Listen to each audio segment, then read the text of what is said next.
সকাল আমার প্রিয় বন্ধুরা, কোচবিহার জেলার ছোট্ট একটা গ্রাম থেকে আমি কৃষ্ণা আমার ব্লগ চ্যানেলে তোমাদেরকে অনেক অনেক স্বাগত আর আমার অনেক অনেক ভালোবাসা। তোমরা যে যেখান থেকেই আমার ভিডিওটা দেখছো, আশা করছি প্রত্যেককেই ভালো আছো, সুস্থ আছো। আমরাও ভালো আছি। সকালবেলা হাঁসগুলোকে ছেড়ে দিয়েছি আর এখন হচ্ছে উঠোনটা ঝাড় দিয়ে দিচ্ছি। হ্যাঁ গো, আজকে হচ্ছে তাড়াতাড়ি হাঁসগুলো ছেড়ে দিয়েছি। তাড়াতাড়ি বলতে এখন বাজে হচ্ছে 6:45, তো অনেকটাই বেলা হয়ে গেছে। তো সেই কারণে হচ্ছে হাঁসগুলোকে আগে আমি ছেড়ে দিয়েছি। আর জানো তো, হাঁসগুলো অনেক দিন পর আজকে একটা ডিম দিয়েছে। যাই হোক, একটা একটা করে জমিয়ে জমিয়ে কিন্তু অনেকগুলো ডিম হয়ে যায়। তবে আমি তো হাঁসের ডিম খাই না, বাড়ির কিন্তু সবাই হাঁসের ডিম খায়। আমি কেন জানি খেতে পারি না, আমার জানি কেমন একটা গন্ধ লাগে হাঁসের ডিমটা। তবে দোকান থেকে কিনে আনা মুরগির ডিমগুলো, সেইগুলো কিন্তু আমি খাই।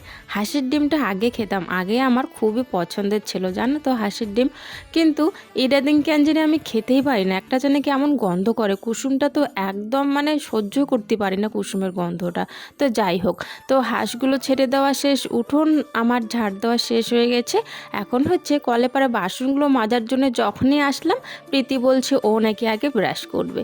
তো সেই জন্যে হচ্ছে ওকেই আগে ছেড়ে দিলাম কলে পারটা।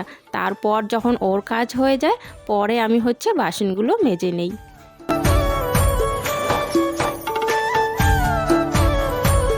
এইদিকে আবার দেখো, লাউয়ের গাছগুলো কিন্তু একটু একটু করে বড় হচ্ছে। আর এটা বড় হলে কিন্তু রান্নাঘরে চালের উপরে কিন্তু দেওয়া হবে। রান্নাঘরে তো চাল নেই, টিনের উপরে আর কি দেওয়া হবে। অ্যাডভান্স টিনগুলো যে আছে সেখানে আর কি উপরে দেওয়া হবে। তাই আর কি উপরে না অনেক কিছু দিতে হয়, যাতে ওই ধরে ধরে গাছটা ধরে ধরে যাতে উপরে উঠতে পারে। তো সেই জন্যে হচ্ছে অনেক কিছু ওখানে, যেমন ধরো ওই সুপারির ছাত্তা বা হচ্ছে তোমার ওই বাঁশের যে ঝিকগুলো থাকে না, সেগুলো হচ্ছে তুলে দেওয়া হয়।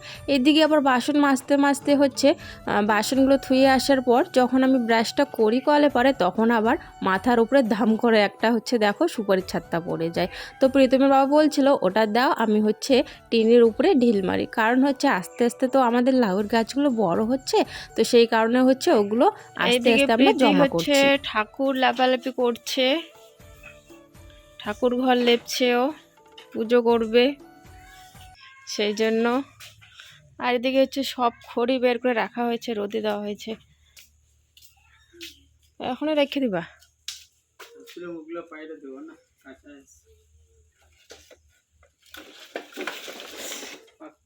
রাখলে ওগুলো আগে রাখতে লাগতো, টিনের গুলো।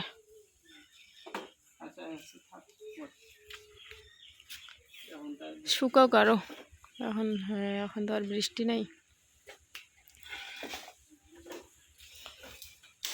এগুলো দিয়ে রান্না করবো না, বাইরের গুলো আনবো? বাইরে যে আছে। হ্যাঁ, ওইদিকে হচ্ছে প্রীতমের বাবা সব খড়ি নামিয়ে নিয়েছে। কারণ হচ্ছে এই যে সামনে যে খড়িগুলো রেখেছে না, এই খড়িগুলো আগে পড়তে হবে। কারণ এই খড়িগুলো তো একদম চিকন চিকন, তো তাড়াতাড়ি আর কি পুড়ে যায়, শেষ হয়ে যায়। আর এইগুলো না বেশি দিন থাকলে খড়ির তলে নষ্ট হয়ে যায় তাড়াতাড়ি। তো সেই কারণে ওই যে 2-3 বোঝা খড়ি নিচে ছিল ছোট ছোট, সেগুলো আগে আমাকে বের করে দিল। আর বলল এই খড়িগুলো আগে পোড়ার জন্য, আর বাকি খড়িগুলো একটু পর কিন্তু আবার সুন্দর করে গুছিয়ে রাখে। কারণ আমি যে এখন রান্নাঘরে ঢুকবো, আমার এক ফোঁটাও কিন্তু সময় নেই। সেই জন্যে হচ্ছে ও কিন্তু ওই কাজগুলো ওইদিকে করে নেয়। আর আমি এদিকে হচ্ছে বসে বসে লাউটা কেটে নিচ্ছি। আর লাউটা জানো তো এত পরিমাণে খারাপ এনেছে কি বলবো। আর লাউটা খুব শক্ত ছিল এক তো, আর বীজগুলো যে থাকে না, সেগুলো হচ্ছে একদম পুরো শক্ত হয়ে গেছে, একদম বাড়তি হয়ে গেছে কি বলবো। আর তো কি করা যাবে, যেহেতু এনেছে একটা তো গতি করে খেতেই হবে, তাই না? তো সেই জন্য হচ্ছে একদমই পাতলা পাতলা করে কেটে নিচ্ছি, যাতে খেতে আর কি সুবিধে হয়। আর বিচিগুলো হচ্ছে সব বিচি আমি ফেলে দিয়েছি। আর এদিকে হচ্ছে এই যে লাউয়ের চোচাগুলো যে আছে, সেগুলো হচ্ছে আমি এক্সট্রা করে একটা ছোট থালে কিন্তু রেখে দিচ্ছি। কারণ হচ্ছে এই লাউয়ের চোচা আর হচ্ছে আলু কয়েকটা দিয়ে ভাজা করব। এটা তো আর ফেলে দেব না, কারণ আজকে ওই লাউয়ের চোচা আলু ভাজা হবে, আর হচ্ছে তোমার ওই লাউ হবে।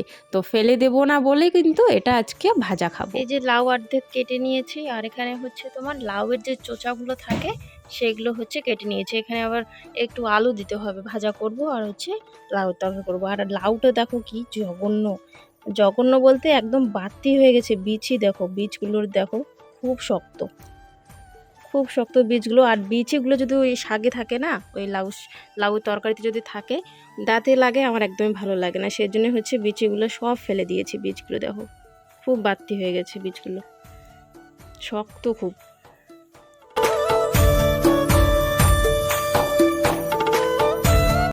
রান্না এখন বসাবো, তার আগে হচ্ছে উনুন থেকে ছাইগুলো বের করে নিচ্ছি। দুদিন ধরে উনুন থেকে ছাইগুলো কিন্তু বের করা হয় না, তো সেই জন্য হচ্ছে আজকে উনুন থেকে ছাইগুলো ভালো করে বের করে নেব।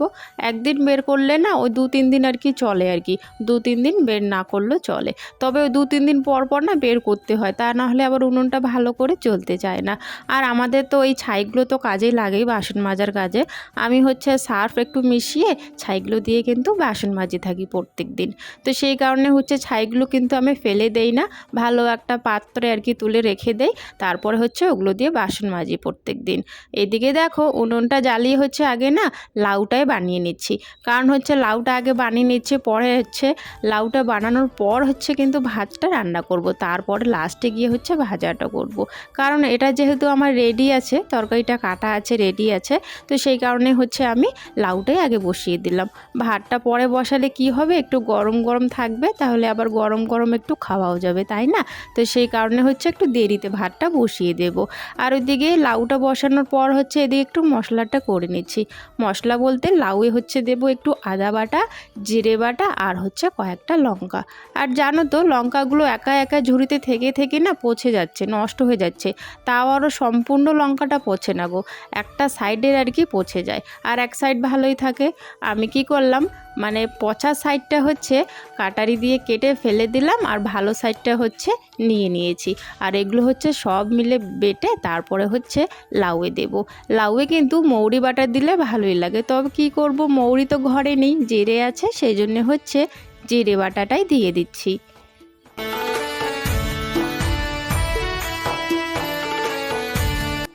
এইদিকে হচ্ছে আমি মশলা বাটছিলাম, আর প্রীতি হচ্ছে তোমাদেরকে দেখাচ্ছিল ওরা এখন জামুরা মাখা খাবে। আমি তো এখন খাবো না, ওরাই হচ্ছে বাপ বেটি মিলে কিন্তু জামুরা মাখা খাবে। সেই জন্য হচ্ছে তোমাদেরকে একটু দেখিয়ে দিল যে আমরা এখন জামুরা মাখা খাবো। তো যাই হোক, এদিকে মশলাটা বাটা হয়ে গেছে। এখন হচ্ছে মশলাগুলো খন্তিতে করে কিন্তু তুলে দেখো লাউয়ে দিয়ে দিচ্ছি।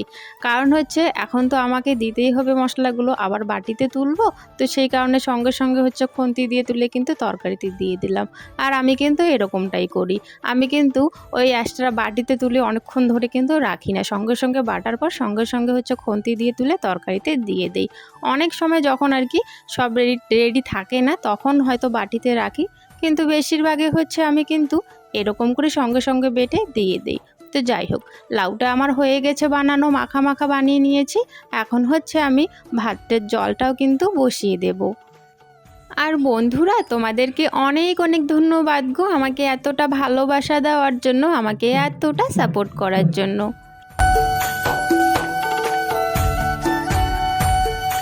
আর সকালবেলা 1 গামলা জামা কাপড় ধুয়েছি। আজকে শুধু আমারই জামা কাপড় ধুয়েছি, প্রত্যেক দিন 2 বাচ্চা বর এদেরই তো জামা কাপড় ধুই। তো ভাবলাম আজকে আমার জামা কাপড়গুলো অনেকটাই নোংরা হয়ে গেছে, তো সেই কারণে আমারই জামা কাপড় আজকে ধুয়েছি।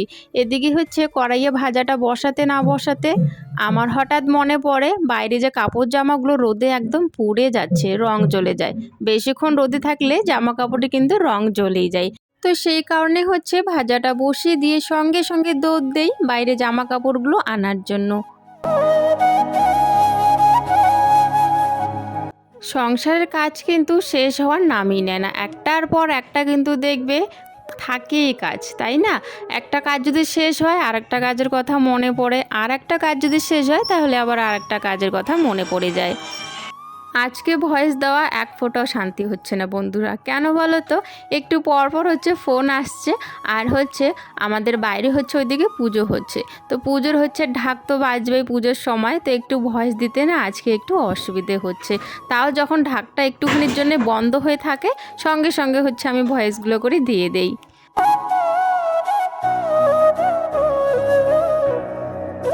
সব জামা কাপড় শুকিয়ে গেছে, তবে একটাই প্রীতমের টি শার্ট, লাল টি শার্টের কলারটা করে না এখনো শুকোয়নি। তো একটা টি শার্টের জন্য আবার একটু পর বাইরে যাব, মনে থাকবে না, তো সেই কারণে ওই ভিজে টি শার্টটাও নিয়ে এসেছি। সেরকম ভিজে না, অল্প একটু শুধু হচ্ছে কলারটা ভিজা, তো সেই কারণে আমাদের উঠোনের তারেই হচ্ছে মেলে দিলাম। বাপরে, কতগুলো এখন মাছ আনছিস, কখন গেছিস তুই? বললাম চান কর। মাছ আর শাক ভাজি আর আলু ভাজি। এ মাছ শাক ভাজি আলু ভাজি, আমার রান্না শেষ আর মাছ শাক ভাজি আলু ভাজি, এই কটা মাছ? আর বাবা শাক আনতেছে। আর শাক আনতেছে? রাখ ওগুলো, ব্রেঞ্চে রাখ, ব্রেঞ্চে রাখ। আরও মাছ আনতেছে নাকি? তাহলে আমি একসাথে এই কটা মাছ ধুবো আর কি। আর আনবে না? বাহ, অনেকগুলো মাছ পাইছে। কইলাম মাছ পাবে না পাবে না, তাও। আমার তো রান্না হয়ে গেছে, আর এখন শুনে নিয়ে আসলো, দেখো তো কতটুকু মাছ। তো ওই মাছগুলো কিছু করার নেই, এখন হচ্ছে এই খড়িগুলো রান্নাঘরে রাখবো, তারপর হচ্ছে মাছগুলো পরিষ্কার করে ভাজা করব। গরম গরম কয়েকজনই তো, আমরা 4 জন হয়ে যাবে আর কি। গরম গরম 3টে করে আর কি পড়েছে, সবাই 3টে করে পুঁটি মাছ আর কি খেয়ে নিয়েছে গরম গরম ভাজা। তো যাই হোক, এখন খড়িগুলো জায়গা মতো রেখে দে, কালকে হচ্ছে এগুলো দিয়েই আমি রান্না করব। খড়ির বোঝাটা যেহেতু খোলা ছিল, যেতে যেতে আবার 2-3টে খড়ি দেখো নিচে পড়ে গেছে। খড়ি তো এক ফোঁটাও নষ্ট করা যাবে না, সেই কারণে খড়ি দুটো তুলে নিলাম। উঠোনটার অবস্থা খুবই খারাপ হয়ে আছে, এখন উঠোনটা ঝাড় দেব।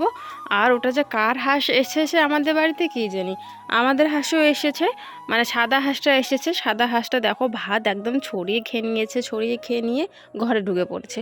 আর দুটো কালা হাঁস এখনও আসেনি, ওরা দুজন একটু লেটে আসে। আর ও সাদা হাঁসটা খুব তাড়াতাড়ি আসে, কখন আসবে জানি না। তবে এখন আমি হচ্ছে উঠোনটা ঝাড় দেব। খাওয়া দাওয়া কিন্তু হয়ে গেছে বন্ধুরা, গেটও লাগিয়ে দিয়েছে, কারণ হচ্ছে মশারি টাঙানো হয়ে গেছে। আমরা এখন হচ্ছে শুয়ে পড়বো।